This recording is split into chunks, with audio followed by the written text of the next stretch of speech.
Thank you for tuning in to the Courageous Truth Podcast. This is part 2 of the honor of citizenship. I thank you for your comments. I thank you for your engagement.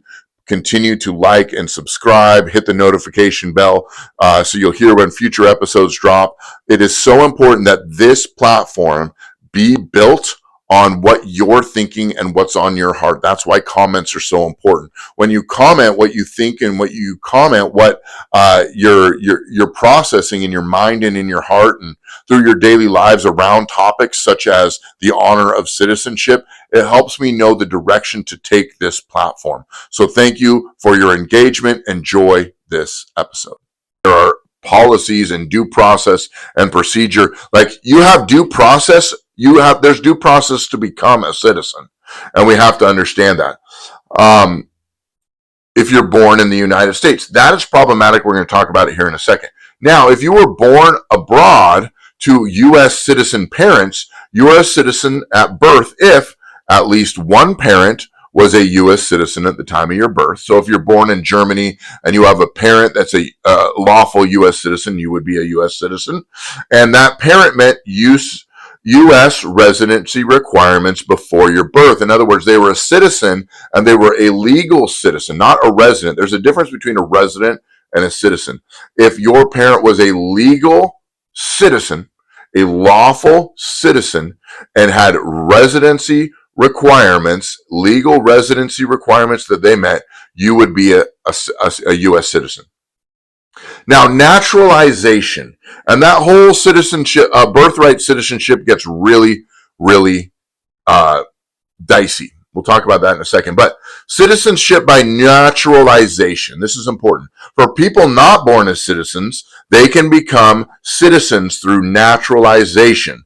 And these are the basic requirements, okay? Number 1, you need to be at least 18 years of age. Number 2, you need to be a lawful permanent resident. So you have to go through a process. You have to have a green card for at least 5 years. And if you're married, 3 years. You need to be a continuous resident. In other words, you're not going back to your country of origin, coming back to the United States back and forth between those things. You need to be a steady and stable resident.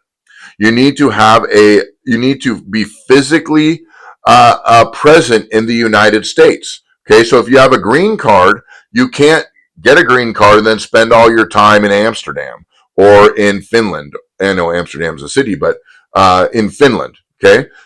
Here's the kicker. You have to have good moral character, no serious crimes, fraud, or immigration violations. And that's where so much of this has happened. We have all these gang members and all these violent offenders in our nation, and then we have people that are committing fraud. They're getting, health benefits and food stamp benefits and all these types of benefits from the federal government and state government. They're being helped to do that by blue state politicians. And then immigration violations. You have to follow the specifications of what you have been expected to do via the law. Number 6 is you need to know to be able to read and write and speak basic English. That's important. That is the language of our nation. It's not saying that you can't speak a secondary language amongst your family and friends if you come from a different nation, but we have established English as the main language of our nation. That's a good thing. Not because English is the best language, but because we need a common language. This is common sense. It's not racist. It's not racist at all. It's just good common practice.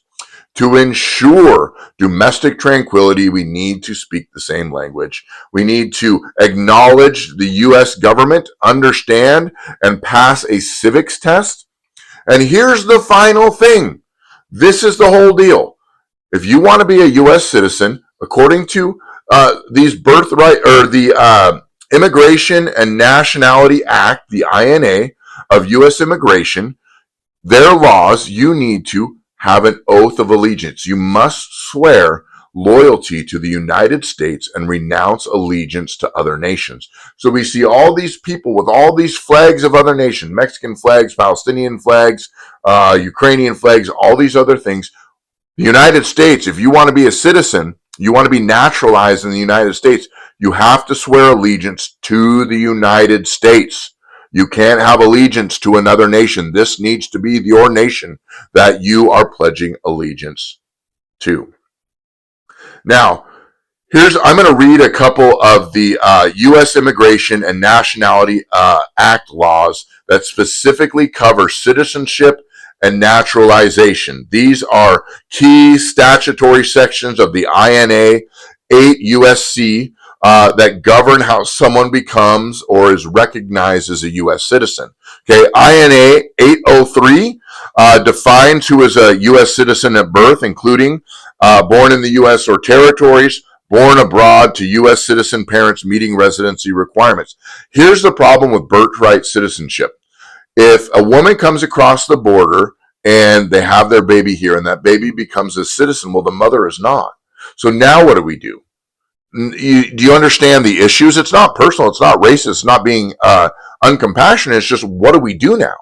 So we have to kind of draw some line and say that's why we've got to end birthright citizenship, because people will come into the nation, and then what happens is they'll have their babies here. The kid is a citizen, the parents are not, or they'll just come into the nation and then have their child here on taxpayer dime, and then the parents will end up staying here, and there was no accountability, there was no expectation put on them. They're just here. And then if we deport the parents, we can't deport U.S. citizens. And so then it becomes dicey, because then there was just a huge uproar a couple months back because the parents had to be deported because they broke immigration laws and had immigration violations, but the kids were born here and they were U.S. citizens. So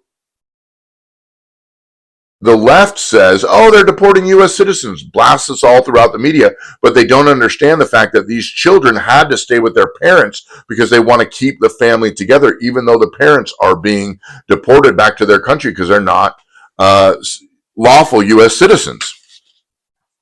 Okay, NA 3311, eligibility, you must be a lawful permanent resident in the United States to be naturalized. In other words, you can't just come in, pick up some residency. There has to be a process there.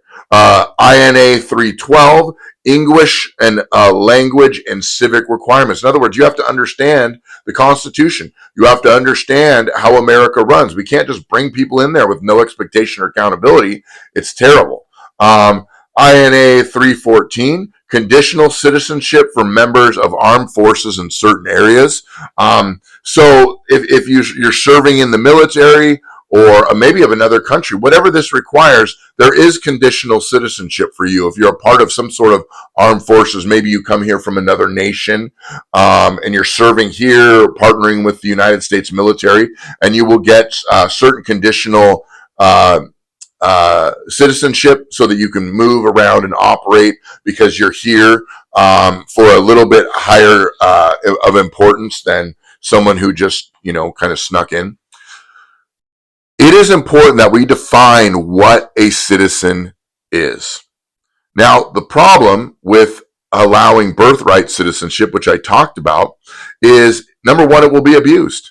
So you'll have women that will come in and they'll have their babies here, and then they're going to demand their own citizenship so they can stay with the kids. And then it plays on the soft hearts and the overly compassionate, empathetic lefties and liberals that hate Trump and hate accountability and hate law and order. And they'll scream and yell that the parent should stay with the baby and create this big, huge uproar, and the media will get involved. So it's being abused on multiple fronts when the facts are completely ignored. This is going to kind of lean into the kind of the Islamic takeover. Muslim women are having 3 times more children than American women. So what is happening is that religion is growing by birth. It's growing by reproduction. So if you allow women to come in here and have their babies here without any kind of civics test or any kind of lawful citizenry, wherever they come from, and the heritage and ideals and ideology that they raise their kids with, they're going to raise it with here. That's why it's so important to vet our citizenry, because we need to protect our Constitution, protect our way of life, protect our values, because so many countries, most countries, do not share American values. And we need to protect freedom and the blessings of liberty to ourselves and our posterity. In other words, generations that come after us. We need to protect the blessings of liberty, the blessings of freedom, freedom of speech, movement, financial dealings, all of the above, freedom of religion, freedom of all religion, or all freedom. We need to protect. And we do that by protecting and vetting citizens. The globalist ideology pushers, the global ideologues, are attempting for this open borders. What's their mantra? No human is illegal. Well, what about the humans who commit illegal acts?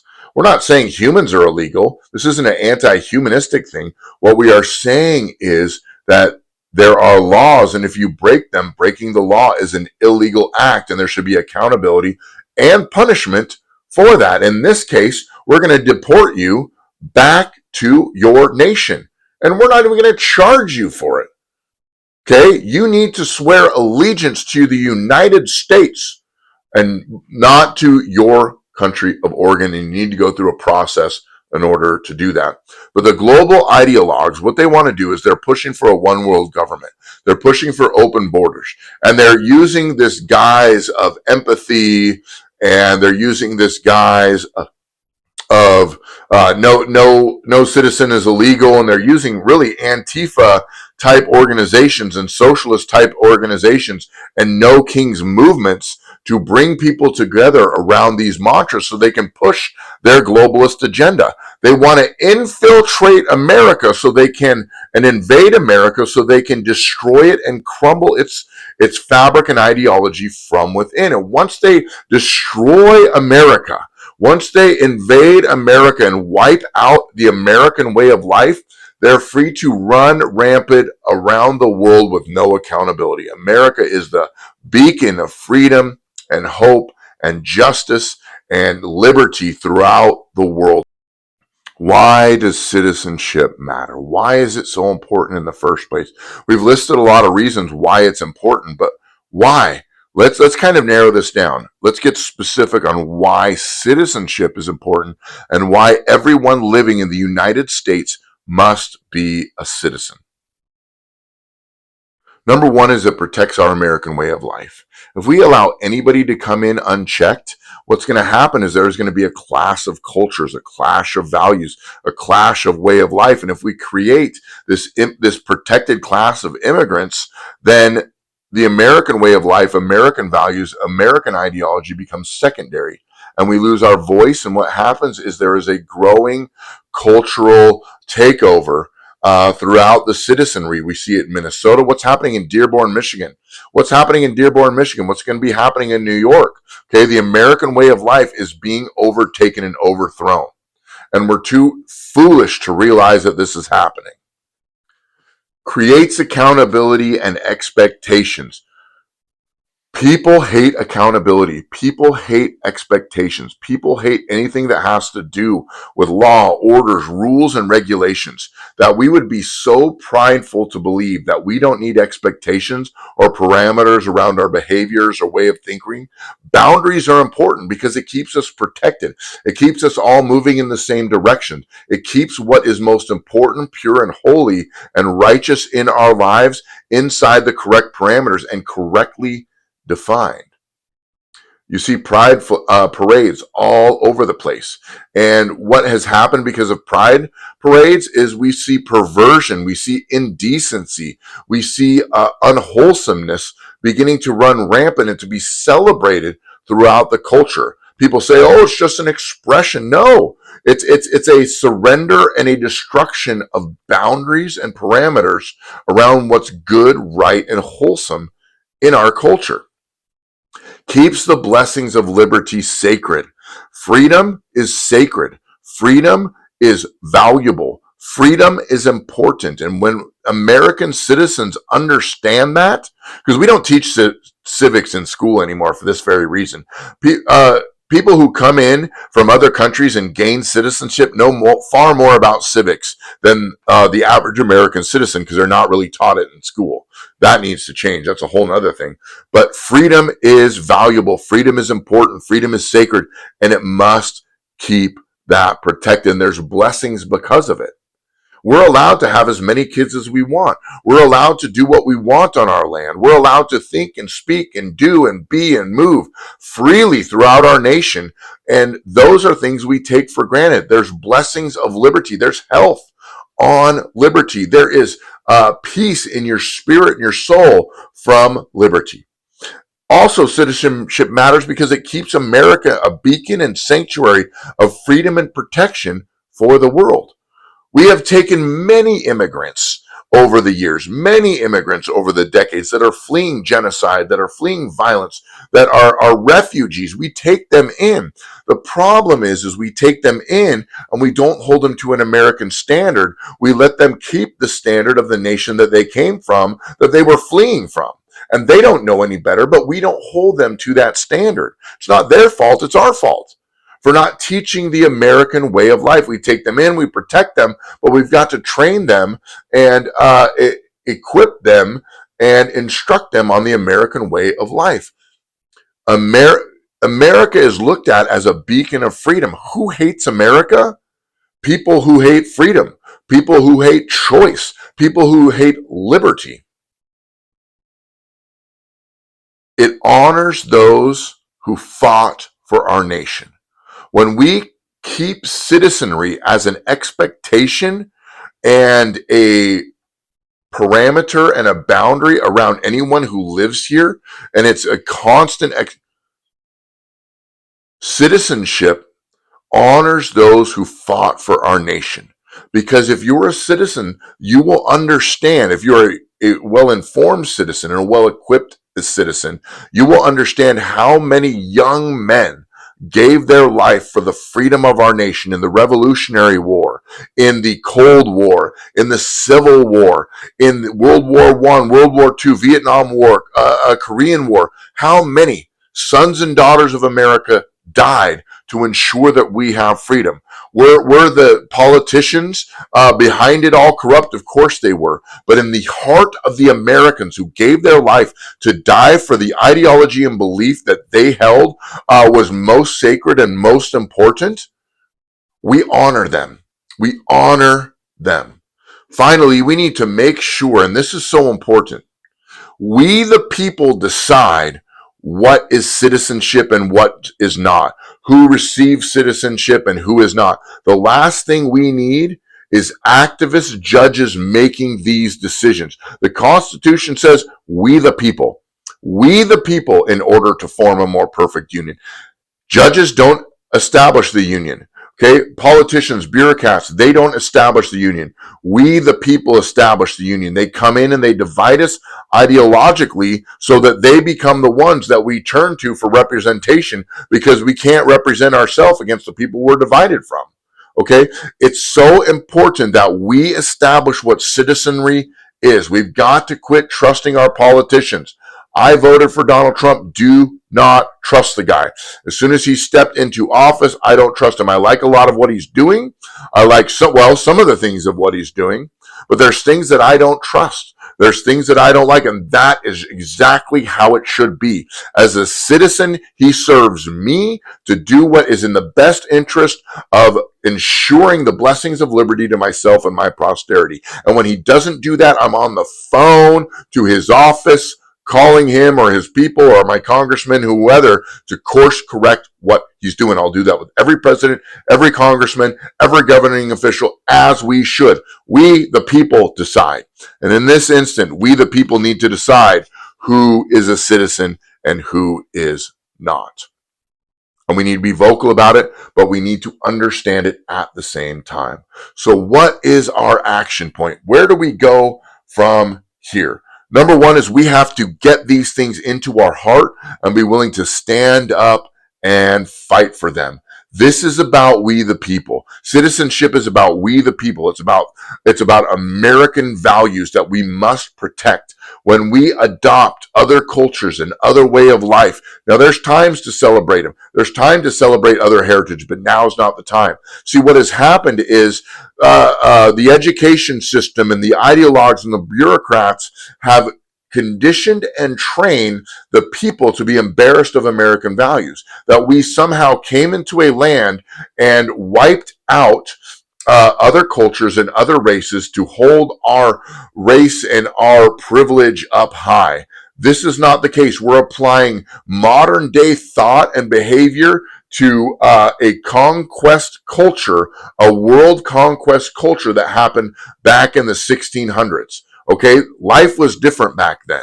Okay, and if I'm not mistaken, and this is going to be very controversial, many of the Native and First American people's practices were barbaric and they were brutal and they were worshiping other gods. They were worshiping other spirits. They were worshiping ancestors. And if you look throughout the Bible, the people of God were often given and blessed with land when there were pagan worshipers on that land.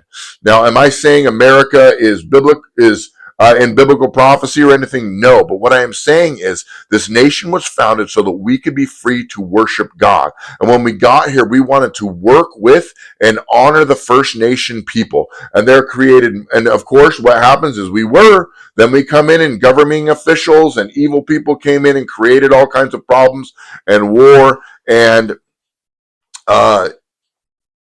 that's where the kind of the muddied water is what was our heart truly when we begin to settle here, when we begin to conquest the land for what was good. We are the ones who decide what a citizen is, and we are the ones who decide what the Constitution protects and who the Constitution protects. And this is the final thought. Once we, the people, realize the power that we have, we will get our nation back. When we realize we are the governing officials, we are the governing ideologues, we are the ones who hold the judges accountable, we are the ones who hold politicians accountable. This is not a democracy. It is a constitutional republic. The Constitution is the principles and guidelines for which our nation is ran, and our nation is ran by we, the people. We cannot let these lefties continue to push, this is a democracy, this is a democracy, this is a democracy. We are a constitutional republic.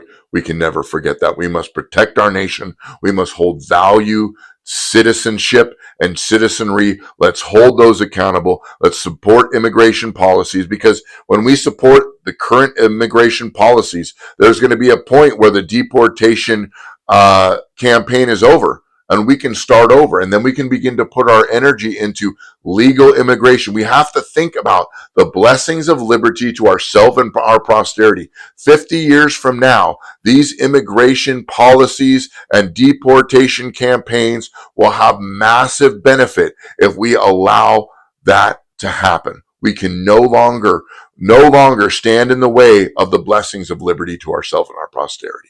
So God bless you. Thank you for tuning in to this episode of the Courageous Truth Podcast. Continue to hold these things close to you. Keep your eyes fixed on the Lord. Let scripture and biblical worldview be your foundation for your life, your plot of land that you build your life on. So God bless you. Continue to take a courageous stand for what is true and what is good and what is wholesome and what is righteous. And I will see you next time.